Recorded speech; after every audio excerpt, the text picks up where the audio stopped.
Iaô, Kadochikok, com deporte. E amanhã está começar a Copa Europa na Paris e Maradona e Pelé estava parte de um partido de 5 contra 5 AUE. Como coach, eu cheguei a um lugar no centro de Paris, cerca de Palácio Royal. O partido mesmo termina 8-8. Depois de juega, Pelé avisa-me que agradecer meu amigo Maradona para a invitação. E Maradona, no seu turno, me agradece Pelé. Não sabe quem está. De maneira Pelé, nos mester DJ. Criticava de Icona Guimara. E nos ciclistas não tem compromisso no exterior, que o treino é todo duro. Nos ciclistas não tem treino, tem natureza e está treino. Roupa na subida, para mais força e para quedar tem mesmo pace. Nós estamos se preparando para 2 corridas grandes.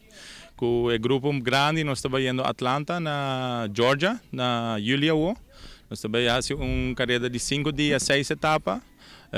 Alguns de nós têm experiência porque a corrida aqui não lo vai subir nível mais alto. Alguns estão novos, depois também têm uma experiência primordial. Para 2 de nós, sim, é uma competência de preparação. Para o motivo que nós estamos viajando para Holanda, para um European Junior Tour na Assen, onde nós estamos por de step up em nível de ciclismo para juniors na Aruba. O treino aqui na Urataca, no tanque, na subida, tem um treino especial para nós? Sim, isso aqui é um heel repeat, é para boost up na power. Dorco também tem hobby, não necessariamente subida, mas também tem hobby ataque duro, forte, então se pode manter uma velocidade alta.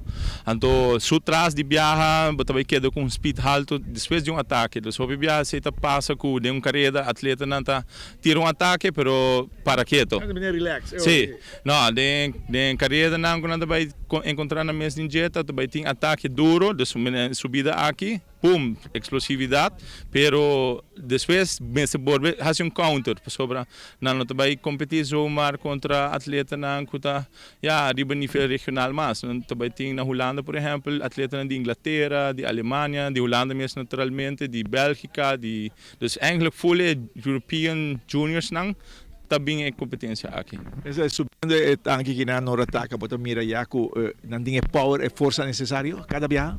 Nós basta ler o cabo de nossa preparação, então se me comparar o treino no começamento em janeiro, fevereiro, como nós podemos, por exemplo, 2 sets de 4, 5 repeats, incluindo resto intervalo de 2, 3 km em between.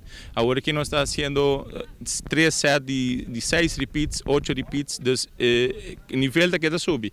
E botar na final de treino que o atleta ainda tem energia, ainda não está forte, então isso está dando um sinal que a base de condição está bom, mas e que não por aguenta também a intensidade alta de treino. Pero você tem partido em 2 grupos onde não junior, que estão com mais experiência do que outro grupo? Sim, me tem juniors nós tem Jair Kukilin, que são os 2 atletas não maior, com nível. E nós temos atrás Thomas Hodge com Kevin Henriquez, que é pré-juniors que também step up junto com na Atlanta. Depois de nós também temos um grupo novo, nós temos um triatleta Romar Arens, que está conhecido para triatlon na Aruba e também internacionalmente half Ironman. Nós temos algum novato dos juniors women, nós temos Kira Penha e nós temos Denise Brouwer que é futuro de ciclismo feminino na Aruba. Você me rede nangava? Sim, so não tem entusiasmo, não por sobre ser não bom, não tem energia, não tem técnica, não tem talento e projeção tá hobby alto para não. Ale, satisfeito, faltando mais com Luna para não merca. Sim, nós temos preciso 6 semanas para nós ter exato com nossa bula. O último toque não também bem hora de vacância começar, so eu vou ter mais tempo para fine tune, não vou descansar entre dias, so vou step up e treinar pouco mais e depois de sei, tá na queda na para perform, sim, na academia.